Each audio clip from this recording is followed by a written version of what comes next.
this? Thank you very much, Honorable Speaker. Honorable Speaker, the request made is actually timely because this House has been faced with problems, especially regarding its oversight roles. The problem we have is that the chair of Budget and Appropriations Committee. You are working with members and they are very happy behind you. And they're not even following one side of the aisle. Could you leave the House in silence? The good thing about the chairman of the Budget and Appropriations is a very amiable man. So I'm sure the ladies have just found it good to work out with him. But that notwithstanding, we are saying it is vitally important that Senate actually appreciates its constitutional role, because oversight of the national government is given to the National Assembly. And it becomes extremely difficult when the National Assembly has to exercise the oversight role for the Senate to perform the same role by inviting the same members of the government, as a result of which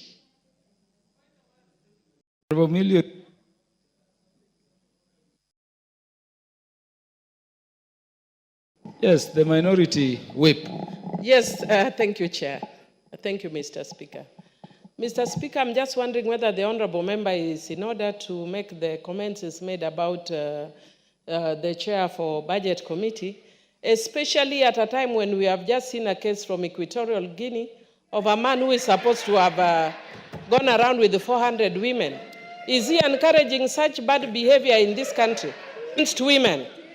Unless it is shown that women can also do exactly the same thing. If we cannot, he is completely out of order. He cannot say such things or do such things. Minority whip, I heard Honorable Murugara to say that the chair of Budget and Appropriations Committee is a very amiable man, and so anybody around him would be expected to be happy.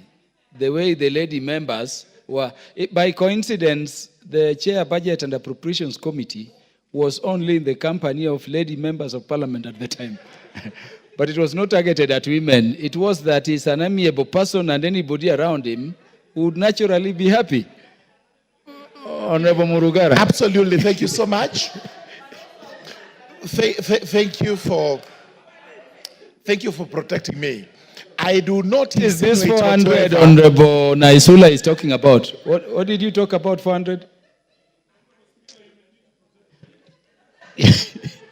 Honorable Murugara, let's proceed. Yes. Yeah. The trouble is, Honorable Wamboka is also seated next to the honorable members, including the minority whip and the gracious lady from Samburu.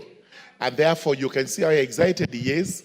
And the next one is John Makali. And these are all gentlemen from Western Kenya, and they are well known for this. And that leads me to say, I do not want to attribute them to what was from Equatorial Guinea. It was quite hilarious to read what that cabinet secretary was doing there. But the only thing that is in common is the happiness. As the ladies left... Did you say hilarious or despicable? No. What the guy in Equatorial Guinea was doing? It was hilarious, because I don't know whether it is true or not true. I actually took it with a pinch of salt. I don't think it is true, but there we are. Wamboka, we will not disrupt main parliamentary business for points of order. Yeah, so you'll allow Honorable Murugara to continue. So let's continue with the problems we have with the Senate. Which problem is that this House must be allowed to do its oversight role on the executive. And the executive here, we mean the national government. There is no way committees can summon senior members of the executive for purposes of ensuring that the government is running properly, only to be told that the same members are being summoned by the Senate. We need a clarification as regards the constitutional roles of the Senate and of the National Assembly. The Senate must always know that its role is limited to matters relating to county governments. And there is a lot to do regarding county governments. So they cannot be hard to say there is so little to do where the counties are concerned, and therefore we have to delve or poke our noses into what the national government does. Sometimes they try to say that the roles are cross-cutting, and this we now need clarified. There is no role that is cross-cutting between the national government and the county governments, so that the Senate can now find itself delving into matters of the national government. I think the request is timely. Kindly make a ruling so that we all know that we need to meet the executive when time comes without any deviation from the Senate. Thank you very much. Honourable members, this is a very serious matter.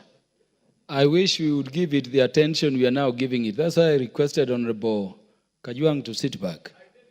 Because you see, principal secretaries, cabinet secretaries are permanently in the Senate addressing not matters of county, but matters of the national government. So much so that you are searching for cabinet secretaries or principal secretaries to address the matters of the national government. You barely find them. This is the stem of the matter. The Honorable Owen Baya. I've noticed you, Honorable Kirima. Honorable Speaker, this is a very serious matter. And it is a matter that needs to be canvassed in such a way that we get a solution at the end of the day. Honorable Speaker, this constitution is supreme. And the supremacy of this constitution must be respected not only by any other organ, but even the judiciary.